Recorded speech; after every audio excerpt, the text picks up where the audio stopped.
여러분, 경험하지 못한 인플레이 때문에 소상공인들 또 자영업자들 나 가게 접을래요 이렇게 이야기하는 사람들이 굉장히 많이 늘었어요. 이런 걸 생각하면 여러분 참 가슴이 아픕니다. 왜 아프냐고요? 이게 지난 2년 1개월 동안 정부가 통제 방역을 하는 바람에 자영업자들은요 매출도 제대로 못 내고 빚을 내서 겨우 연명해 왔습니다. 그런데 이들에게 물가 폭등이라는 최악의 상수가 또 하나 터졌네요. 그러니까 자영업자들은요 소상공인들은요 더 이상 버티지 못하겠다. 소기업들도 마찬가지입니다. 차라리 이럴 바에야 폐업을 하겠다 이렇게 얘기하는 사람들이 늘어나고 있습니다. 여러분 이거 한번 보세요. 이게 자영업자 커뮤니티 이런 데 올라오는 내용인데요. 이틀 전에 재료비가 9,900원이었는데 이틀이 지나니까 14,000원이 되더라. 이게 50%가 오른 거죠. 버티기 힘들어 폐업할 예정이다. 청주에 있는 치킨가게 사장님이 이렇게까지 이야기한답니다. 앞으로 식자재 가격은 오를 일만 남은 상황이라고 하는데 버텨봤자 더 이상 벌지 못한다는 이야기가 됩니다. 벌지 못한다. 그러니 더 이상 여기서 있을 필요가 없겠구나. 장사에 흥미를 못 느낀다고 이야기할 정도의 장사에 흥미를 못 느낀다. 그러면서 말입니다. 나도 가게 내놨다. 요즘 말입니다. 이렇게 가게 내놨다 하는 사람들이 진짜 많습니다. 자영업자 커뮤니티에 들어가 보면요.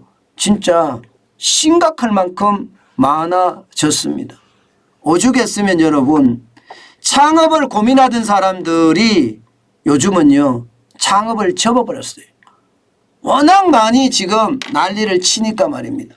실질적으로 말입니다. 2021년 4분기 서울시 폐업률이 3.5%에 달하거든요. 그런데 이게 2021년 4분기입니다. 2022년 1분기는 어떨까요? 그리고 2022년 지금 2분기잖아요. 2분기는 어떨까요? 실제 폐업률은 점점 더 늘어날 수밖에 없다는 게 현장의 이야기입니다. 그만큼 말입니다. 현장은 지금 굉장히 아프다. 더 이상 버티지 못한다. 그러니 이게 울음이 말입니다. 여러분. 울음이라는 게 이게 울다가 지치면 울음도 안 나오고 눈물도 안 나옵니다. 꺼이 하거든요. 지금 자영업자들 그 분위기는 눈물조차도 메말라버린 꺼이가 되고 있는 것 아닌가 그런 생각을 솔직히 지울 수가 없습니다. 물가가 올라도 너무나 많이 올랐잖아요. 너무나. 당장 말입니다. 치즈 한 봉에 말입니다. 21,500원의 납품을 받았습니다. 2.5kg이 한 달 사이에 26,000원이 됐습니다.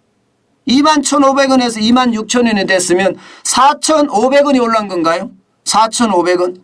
말이 4,500원이지 4,500원이면 20% 넘게 오른 거예요. 근데 앞으로 더 오른다고 합니다. 앞으로 더 오른다고 하니까 버텨내겠습니까?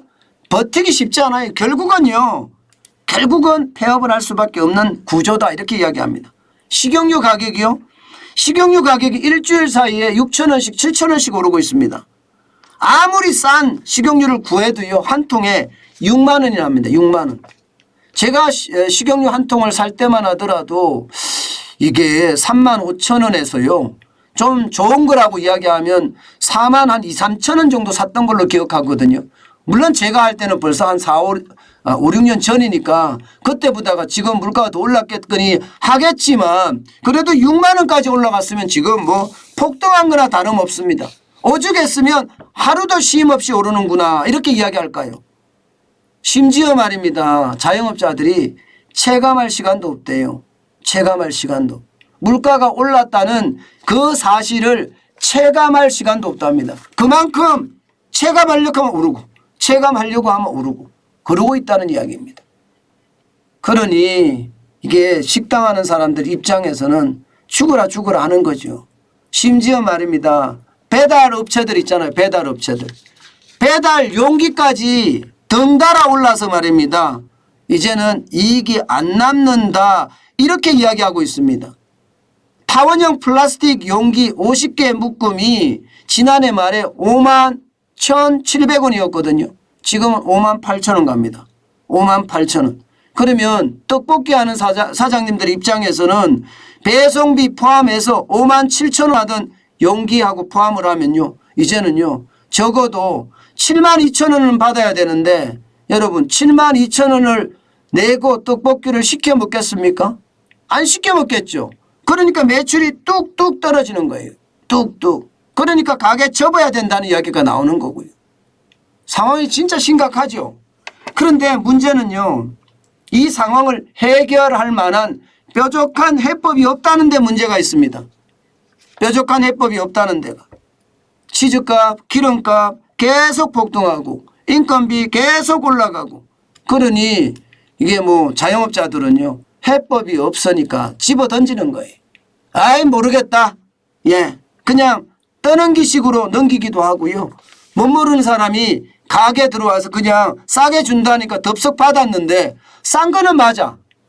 그런데 장사가 안 돼 옛날만큼. 이익이 안 남아. 그래서 충격이 되는 경우도 있습니다. 여러분 분명한 것은요. 싼 데는 이유가 있어요. 왜 가게가 싼지 반드시 따져봐야 됩니다.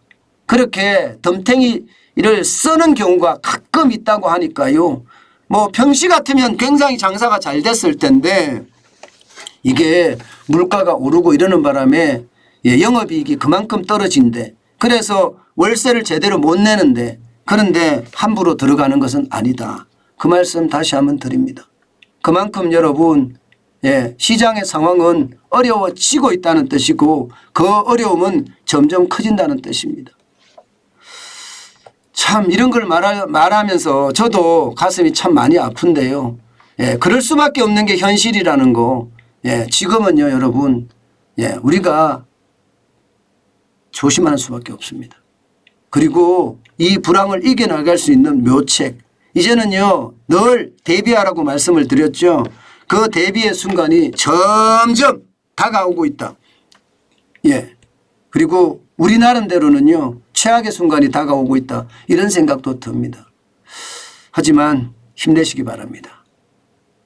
제가 병 주고 약 주고 한다고 말씀을 하실 것 같은데요. 그래도 저는 지치지 않습니다. 무슨 말이냐. 포기는 없습니다. 한번 시작했으면 끝장을 보는 겁니다. 그렇게 하다 보면 세상은 진짜 내가 목표한 대로 도달할 수가 있습니다. 다는 아니지만 최소한 하나 정도는 도달할 수가 있어요. 최소한 하나만 내가 목표한 곳에 도달하면 나는 부자가 되는 것 아니겠습니까? 참고 또 변화시키고 그러면서 혁신하고 지금 그게 가장 중요한 것 같습니다.